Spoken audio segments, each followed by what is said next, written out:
కేసీఆర్ ఎదుర్కోవడం మామూలు విషయం కాదంటూ నేను అన్నాడు. ఏదైతే ఇదే కాంగ్రెస్ పార్టీ నన్ను దొరకబట్టి ఆయన ముందు నిలబెట్టిందా, నన్ను దొరకబెట్టి వారి ముందు నిలబెట్టిందని చెప్పంటున్నా. నేను ఏం చెప్పాలి?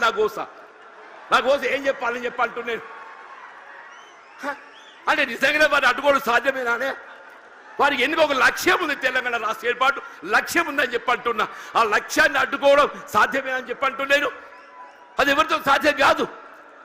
వారు ఏది 2 పర్యాయాలు ఉప ఎన్నికలు గెలిచి యావత్ తెలంగాణ సమాజాన్ని జాగృతి చేసి తెలంగాణ రాష్ట్రాన్ని సాధించడం జరిగిందని చెప్పంటున్నాను.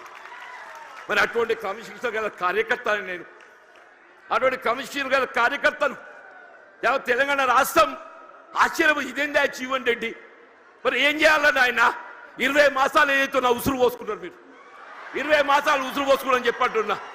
నేను ఇంతకాలం ఈ మానసిక క్షోభ నేను భరించాలని చెప్పంటూ నేను సాధ్యమే చెప్పండి అన్న చెప్పంటూ నేను 4 దశాబ్దాలు కాంగ్రెస్ పార్టీ బలోపేతం కొరకు అకుంఠిత దీక్షతో ఏదైతుందో నేను పోరాటం చేసి నేను పాటుపడితే చివరికి దక్కింది ఏంటి అని చెప్పంటూ నేను ఆల్రెడీ ఈ వాయిస్ లోపల నాకు ఈ గోసేంది అంటూ నేను ఇవాళ 75-76 సంవత్సరాలు వచ్చినాయి అంటున్నా. నా జీవితం చివరి దశ చేరుకుందని చెప్పి అంటున్నా. నా జీవితం చివరి దశలో ఏదైతుందో నాకు ఈ మానసిక క్షోభ ఏంటి అని చెప్పి అంటున్నాను. ఇవాళ కేసీఆర్ గారు పెద్ద మనసుతో ఏదైతుందో మరి నా చేయూత నాకు ఏదైతే చేయి అందించి నాకు అండా నిలుచుండని చెప్పి అంటున్నాను. అదే 4 దశాబ్దాల కాలం కాంగ్రెస్ పార్టీ సేవలో, కాంగ్రెస్ పార్టీ నిర్మాణంలో నేను పాటుపడితే నా చివరి దక్కింది అయింది.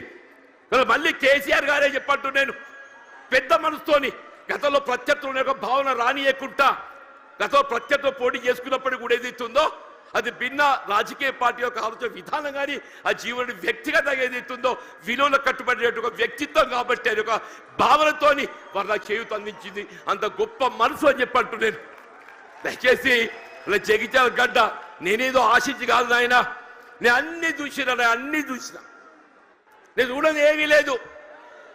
ఈ 4 దశాబ్దాల కాలంలో చూడని ఏమీ లేదు. ఇవాళ ఒకటి ఇవాళ రాష్ట్రాన్ని పట్టుకుని శని పీడ విరగడ కావాలని చెప్పంటు ఒకే ఒకటి ఈ రాష్ట్రాన్ని పట్టుకొని శని పీడ విరగడ కావాలని చెప్పంటున్నా. ఆ శని పీడ విరగడ కావడానికి కొరకు ఏదైతుందో కేవలం కేసీఆర్ గారి యొక్క నాయకత్వంతో మాత్రమే సాధ్యమవుతున్న భావనతో ఏదైతుందో ఇవాళ కేసీఆర్ గారి యొక్క నాయకత్వంలో బీఆర్ఎస్ పార్టీ చేరదొరుకుతుందని చెప్పంటు